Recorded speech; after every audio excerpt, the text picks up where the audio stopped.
Round two. Act two. Alan Collinson for you. Here he is. Hi there.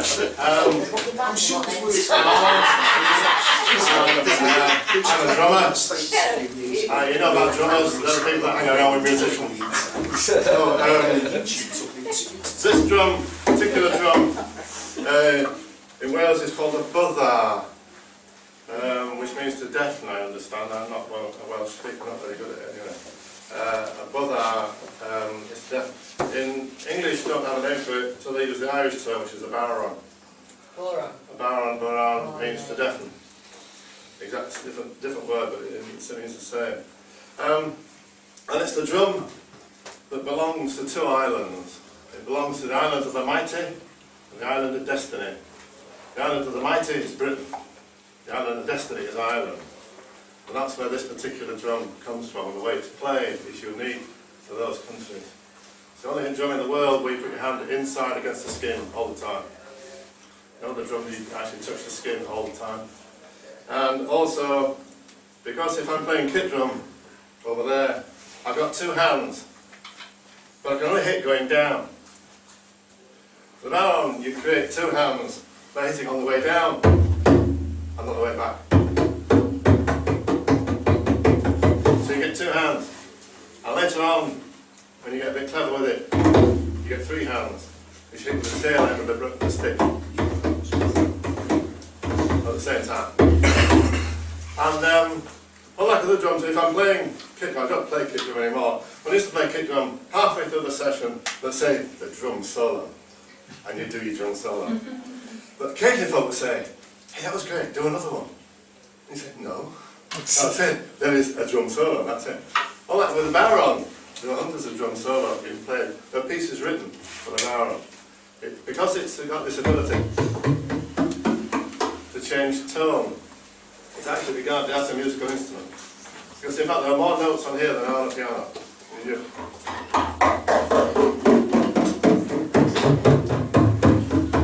There's endless numbers of notes. So I thought I'd play a few pieces. Played in this manner as something to listen to. It's very, very old. Played in the band, played as a piece, in Irish or Welsh music, you get these played. That's only very recent. Perhaps only as old as a drum kit. Drum kits appeared about the 1910, 1920. And this moved out of ritual and shamanic use into entertainment. And that's where all the jigs and reels eventually came from. Next, just play a few pieces in different styles. This one's called A Night on the Town. If it's anything like Bangor, it starts off fairly sedately and then goes downhill from then on. And that's what this piece does. For A Night on the Town.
Absolutely, because you can't do it. Oh,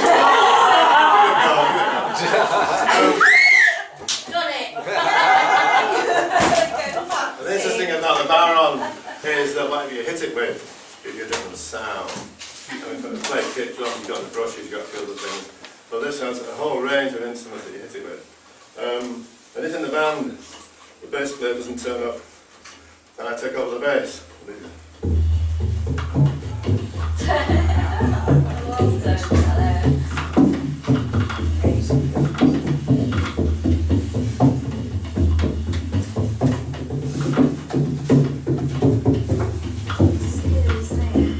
And there's something about the baron, when you're playing it especially, and even if you're listening to it, it affects how you feel.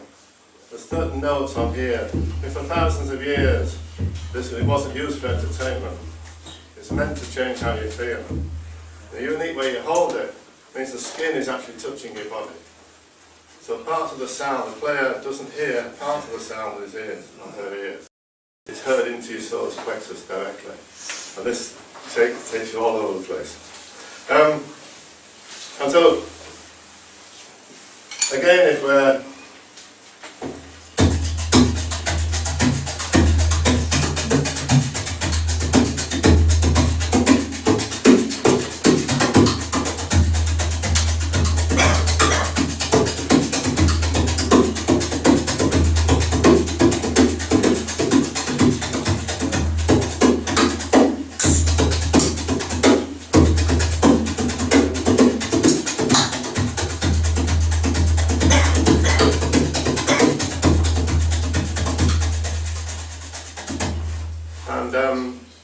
an aspect of the baron also is before it's ever used for entertainment, it's a storytelling drum. You tell stories with it.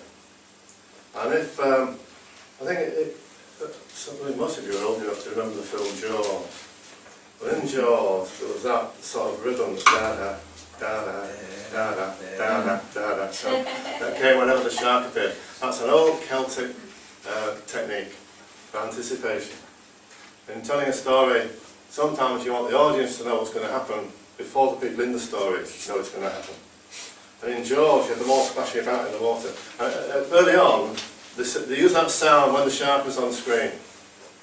Then later on, they used to use that sound before the shark appeared.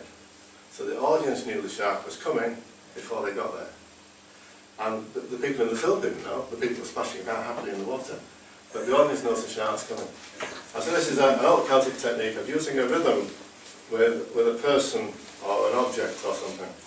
And so if a bard's telling a story and I'm doing the drumming for it, then they will get to the bit where the princess is tied to the tree and the awful ogre's going to do nasty, nasty things. And earlier on in the thing, I've got a theme for the princess, I've got a theme for the ogre, I've also got a theme for the white knight. While the bard's really getting into all this nasty stuff, I play the theme for the white knight. The audience knows instantly the white knight is coming, even though the bard hasn't got to that bit in the story. This building up anticipation. And here's a little story. Right, let me just do it now. Sorry? It's lovely, isn't it? I mean, I have a living doing this now, so it's really nice. I am a cartographer by profession. I saw maps by profession. I did for most of my life. And then how we got out of hand became a living. This one, there are three people in this story. There's the beautiful princess, and she's really delicate, and she sounds like this. She's got really dainty little feet. And then there's a page boy, and he sounds like this.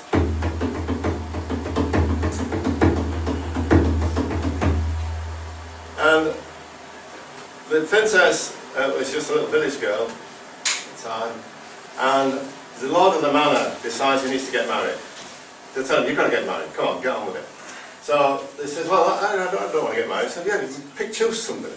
And he sees this girl in the market, he says, I'll marry her. He don't want to marry her, it doesn't matter. She looks nice, eye candy on his elbow, and she's going to these big balls and things, that's all he wants. And so it says, I'll marry her, and as he owns the house she lives in, don't get any choice. But being the ogre that he is, the oaf that he is he arranges this massive ballroom party for her, for the engagement, but doesn't send a carriage for her. He sends the page boy walking down the lanes to go get her. And so, eventually the page boy arrives, and she's there, and she sets off to walk towards the beautiful palace. And she walks in front, of course, because she's the maid of honour, and the page boy walks behind her.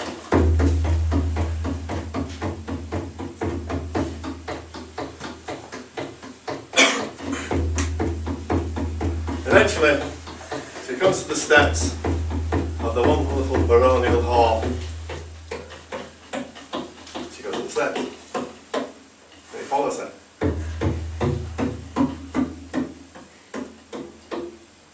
And she walks into this wonderful ballroom, all people dancing, stop dancing, and they all go and stand round the edge. And she's ushered into the middle. She's in the middle on her own, and he's not there. The guy she's going to marry is up at the bar. So somebody tells him to come down. He's got no rhythm whatsoever. And he sort of stands in front of her. And people say, come on, dance, dance. Sounds like a And she just man keeps, as well. she just keeps looking at him. And so, in the end, she starts to dance. And he actually thinks he's got to do something.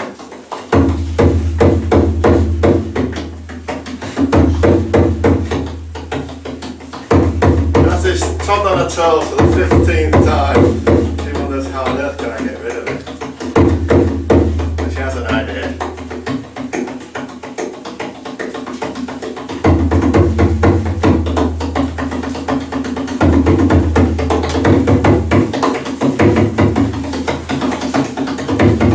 Eventually, he gets fed up and goes back to the bar. And she's left on her own. All these wonderful people. She doesn't know anybody. And she sees this page boy. She beckons to him to come across and dance. So she starts to dance. To her delight, she can dance. At least she can do something.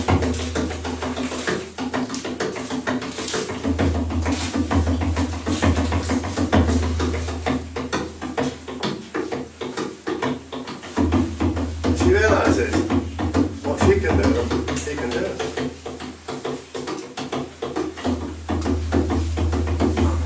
She thinks, it's pretty good. I wonder how good it really is. She decides to find out.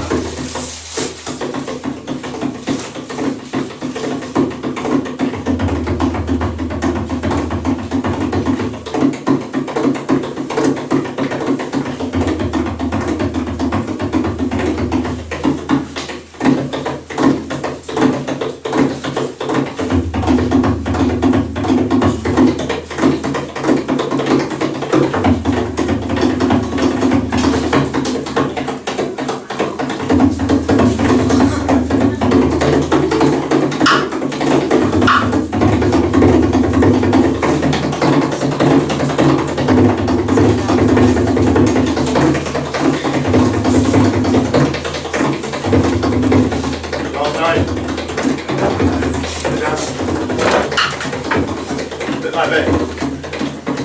Everybody else goes home. And they're left on their own. And the sunlight streams in through the stained glass windows. Those dapple coloured lights at their feet, and they dance in the spots of sunlight. They fall in love.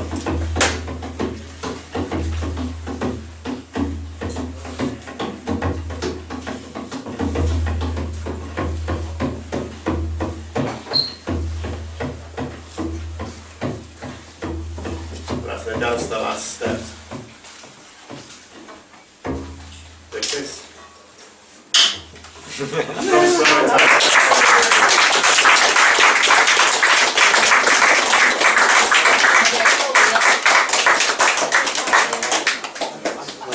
How are we doing? Are we time for another?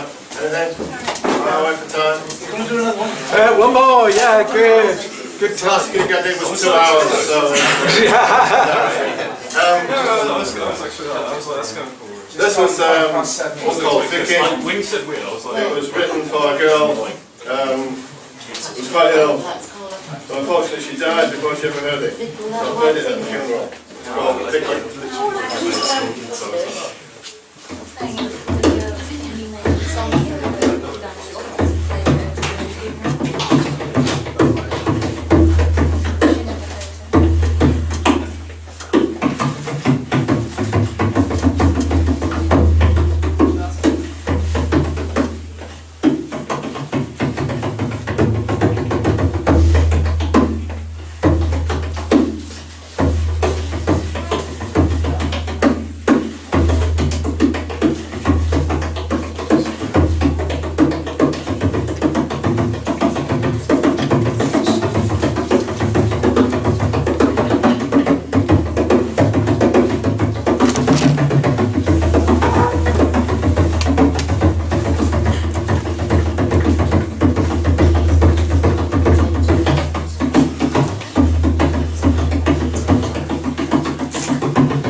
Hello, how are you? Remember the thing yesterday? Yeah, we went all different your glasses on.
We've